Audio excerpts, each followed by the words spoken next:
Right now we are making an egg custard with a caramel sauce that we are going to be canning for long-term storage.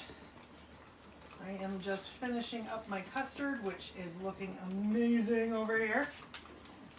And here we have some homemade caramel sauce that we just made on the stovetop. I'm going to add my egg custard, and then we are going to put them in the canner.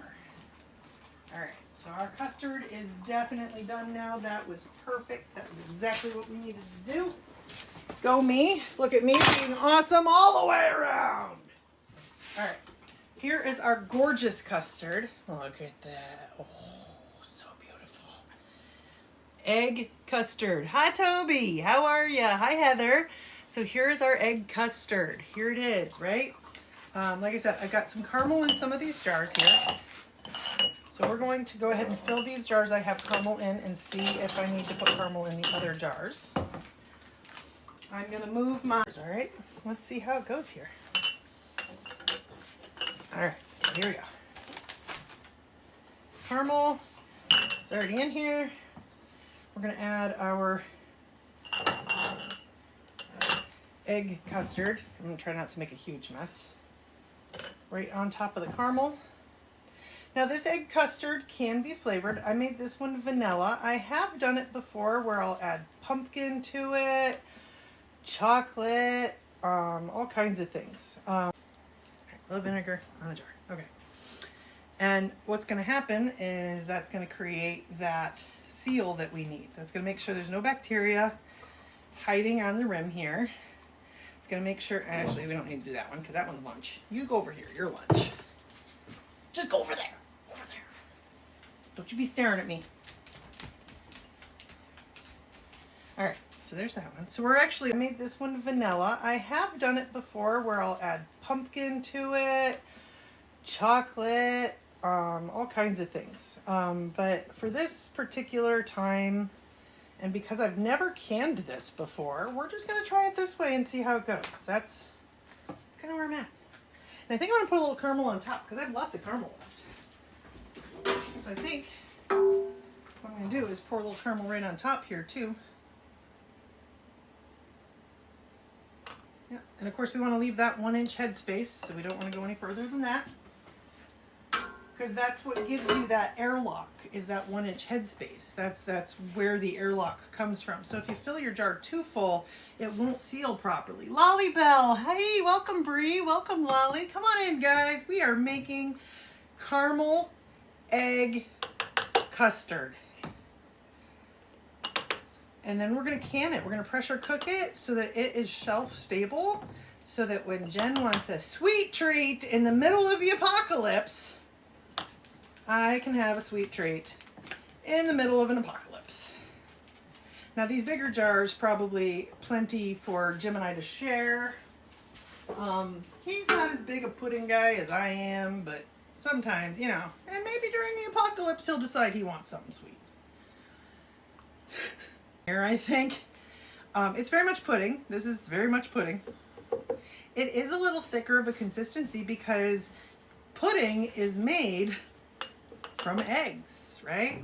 Now this is a custard, so this is made even more with eggs.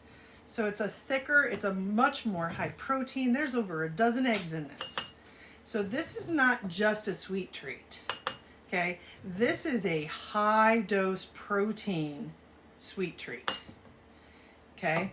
And, you know, when we get to the point where there's not food on all the shelves, guys, protein's gonna be key, right? We can survive without a lot of things. Did I make you hungry? We can survive without a lot of things. Protein is not one of those things. We need protein to survive. And so this will be not just a sweet treat, like I said. This will be a great protein dense dessert that could easily become a meal. And if you think I haven't had pudding for a meal before, you'd be wrong. My granny came on the boat from England. And I don't know what it is about the Brits, but the Brits, they like their puddings. They like the puddings. The rice pudding, the bread pudding, the pudding. We like the puddings. All right, so I was almost right on my guesstimation. I did put caramel in the right number of jars. However, I do not quite have enough pudding to fill all my jars. So this means this one here, that's gonna have to be eaten today. I don't know how else to do it. I mean, I know it's heartbreaking, it's a horrible existence, but I'm gonna have to eat that one today because I can't can it because there's not enough in there to create the seal that I need. It always kind of scares me a little bit. Okay, but we got all this stuff in here. We're going to put these on, but we're going to do what is called finger tight. Okay, finger tight does not mean like when you do hand tight. Okay, when you're told to hand tighten a bolt or something, right? That's like as hard as you can with your hand, right? This is a really interesting thing, and I didn't know this. So if you're new to canning or this is something you're considering doing, okay, when it says finger tight, you literally want to put your ring on and go like this. The moment the jar starts spinning, that's it. That's it. That's as tight. You don't touch the jar. How all the liquid stays in there beats the hell out of me. But as soon as your jar starts spinning, that's as tight as it goes. Okay? That is finger tight. So you're going to put it on, jar spins, put it on, jar spins, put it on, jar spins. Okay? That's it. That's it. And we're going to put it over here carefully. And this will seal.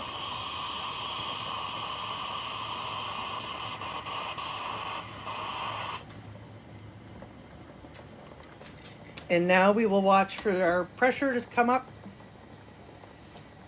And it'll take a bit for the pressure to come up, but it has sealed now, so it's not steaming anywhere anymore. So now it has sealed. And this will come up as the pressure in here comes up. And this will keep it from over pressurizing. So we'll give it a bit until it comes up to 1000 PSI, and I'll turn the heat down a little. We'll set a timer, and then we will just kind of monitor it off and on until our 15 minutes is up. I'll pull that little top back off and let it depressurize, let it cool off for a minute, and then take the pudding out.